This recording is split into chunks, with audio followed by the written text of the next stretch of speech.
आज इस वीडियो के द्वारा हम एक न्यू इनिशिएटिव स्टार्ट कर रहे हैं जिसमें हम अपने भारतीय कल्चर को जानेंगे। ये पहली वीडियो है इस सीरीज की जिसमें हम 12 ज्योतिर्लिंगों को कवर करेंगे।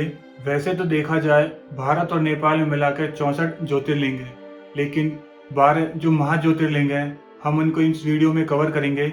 हम 12 ज्योतिर्लिंग मंदिरों को देखने से पहले ये समझते हैं कि ज्योतिर्लिंग क्या है और इसके पीछे की क्या कहानी है।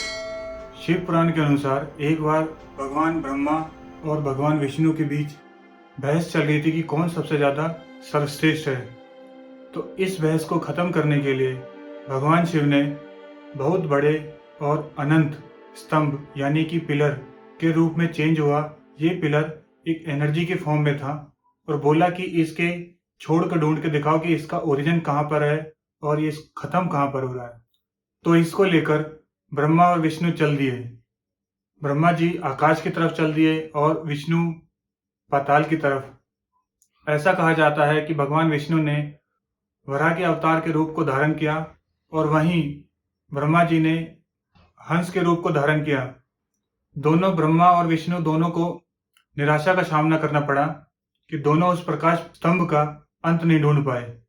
भगवान विष्णु ने अपनी ईमानदारी दिखाई और उन्होंने स्वीकारा कि उनको उसका ओरिजिन नहीं मिल पाया है, लेकिन वहीं ब्रह्मा जी ने झूठ बोला और बोला कि मुझे इसका सोर्स मिल गया है, ये कि कहाँ पर अंत हो रही है।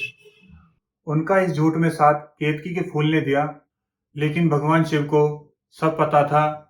झूठ बोलने के लिए भगवान शिव ने ब्रह्मा जी को अभिशाप दिया कि उनकी इस जगत में कभी पूजा नहीं होगी। तो इसीलिए ब्रह्मा जी का सिर्फ और सिर्फ पुष्कर में एक ही मंदिर है, उसके अलावा कहीं नहीं है। वहीं भगवान विष्णु की ईमानदारी को देख के उन्होंने बोला कि जब तक एक जगत है तुम्हारी पूजा होती रहेगी। और वहीं केतकी का जो फूल जो भगवान शिव का बहुत प्रिय था उसको पूजा में चढ़ाते थे, उसको हमेशा के लिए श्राप दिया कि वो पूजा में यूज नहीं होगा। जितने भी ज्योतिर्लिंग हैं वहाँ पर भगवान शिव स्वयं ही विराजमान है ज्योतिर्लिंग के रूप में। और आज जिस हम ज्योतिर्लिंग के बारे में बात कर रहे हैं वो कहीं ना कहीं भगवान राम से भी जुड़ा हुआ है।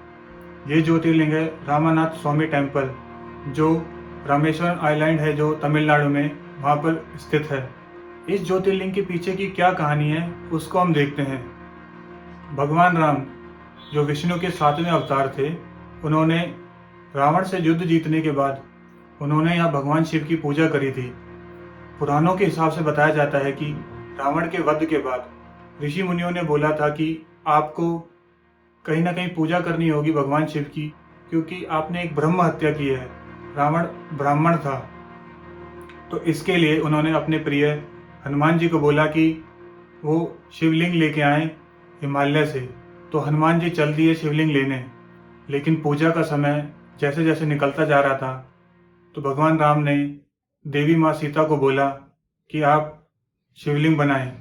तो इसी के चलते माँ सीता ने मिट्टी से शिवलिंग बनाया। तो उस शिवलिंग को भगवान राम ने रामेश्वरम में स्थापित किया।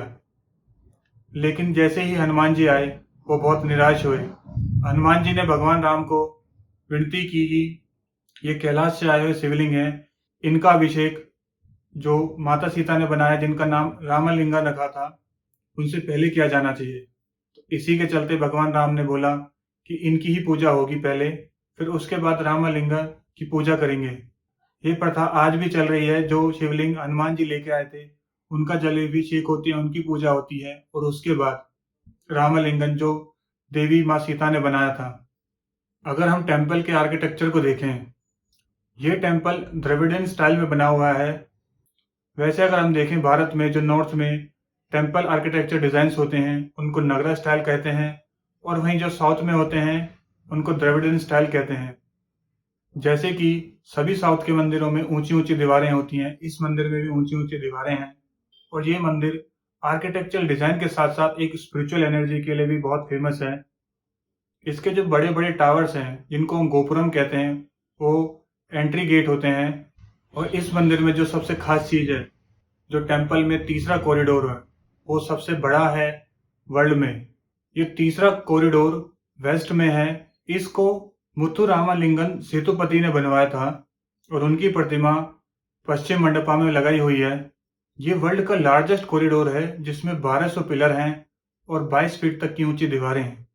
इस कॉरिडोर को एक यूनिक चेस बोर्ड के स्ट्रक्चर की तरह डिजाइन किया गया है। इसको चोक्टन मंडपा भी कहते हैं। वैसे तो रामेश्वरम आइलैंड पे 64 तीर्थास हैं। तीर्थास मतलब जो होली वाटर बॉडीज होती हैं जिनमें स्नान किया जाता है, और जो सबसे इम्पोर्टेंट है अग्नि तीर्थम। स्कंद पुराण के अनुसार इनमें से 24 बहुत ज़्यादा इम्पोर्टेंट हैं और 22 तो मंदिर में ही स्थित हैं। बताया जाता है कि जो ये 22 होली वाटर बॉडीज हैं भगवान राम के तीरों से बने हुए हैं। अगर आपको ये वीडियो अच्छी लगी तो इसको ज़्यादा से ज़्यादा लोगों तक शेयर करें, जिससे हमारी संस्कृति के बारे में सभी जान पाएं।